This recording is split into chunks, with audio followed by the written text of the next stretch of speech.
Happy Friday, everybody. It's January 25th and time for the Friday Funnies. Well, after suffering in the deep freeze for a week here in Chicago, I am very pleased to announce that it's only 56 days until spring.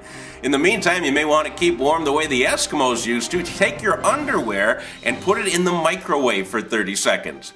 It'll be really toasty and keep you warm all day long. And the warmer you are, the more you'll laugh, and you're going to need that help with this week's Friday Funnies. All right, here's the first story, something I like to call Stick 'em Up. Here's your stuff.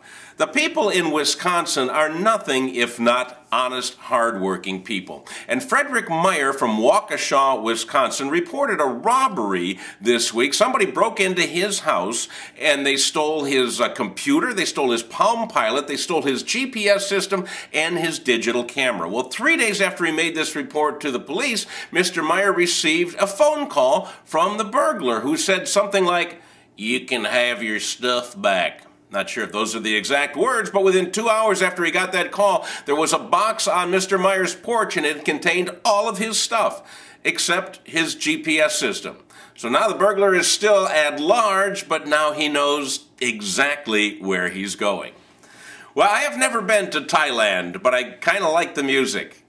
I think. I really don't know. But in Thailand, they have an airline called Thai Air, and I've never flown on that either, but it has become the subject of a soap opera currently airing in Bangkok called the Air Hostess War. And in this, they depict the hostesses on Thai Air as being rather scamps. You know, they're having sex in a plane, they're fighting with each other in a galley, they're having little trysts during layovers, and the real air hostesses are very upset. They say their reputations have been sullied.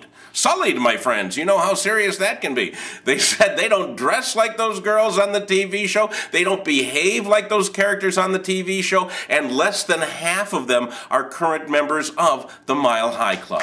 So I hope they get that resolved real soon. In the meantime, I hope I book a flight on Thai Air.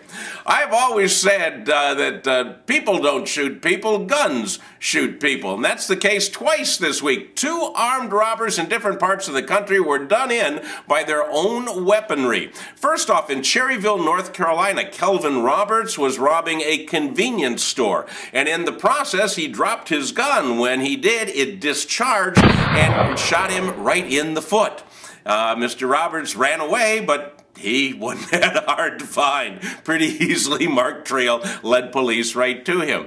In the meantime, in Kokomo, Indiana, Derek Kosh was in the village pantry sticking it up, and he had told the clerk that he wanted cash and cigarettes, and he was pointing his gun at the clerk.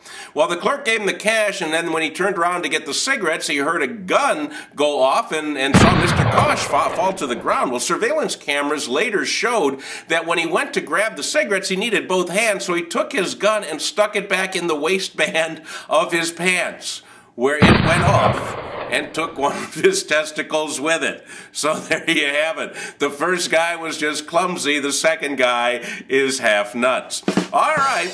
Here's another robbery. I don't understand why this one didn't work. This one in Fairview Township, Pennsylvania. Robert Miller was robbing a credit union there and was wearing a disguise, a very novel disguise. He coated himself with Drywall Compound. That's right, the same mud that you use to smooth out your walls. Coated himself with that, driving also a very nondescript car that had a big bright NASCAR license plate on it. So he made the robbery. He was not hard to find either, because when Drywall Compound hardens, it really, really slows you down.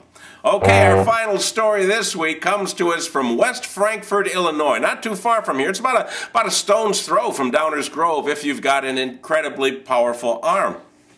Down in West Frankfort, Justin Flora was arrested this week for driving his car, driving around, I should say, in the Buff. Now, the Buff is not a new model from Subaru. It refers to the fact that he was completely naked while behind the wheel. Driving around, just on a nice drive, completely naked. This story brings to mind 3 questions. Number 1, was he drinking hot coffee while he was driving? Number 2, did he hit a bump, as many of us do, while drinking the hot coffee while you're driving? And number 3, exactly how loud did he yell when he spilled hot coffee in his lap? Inquiring minds want to know. Hey, that's all I've got for you this week. Other than the announcement of who I am endorsing for President of the United States, I am throwing my full and complete endorsement behind the candidate, undecided. That's right, undecided, my pick for president in 2008. We'll see you next week.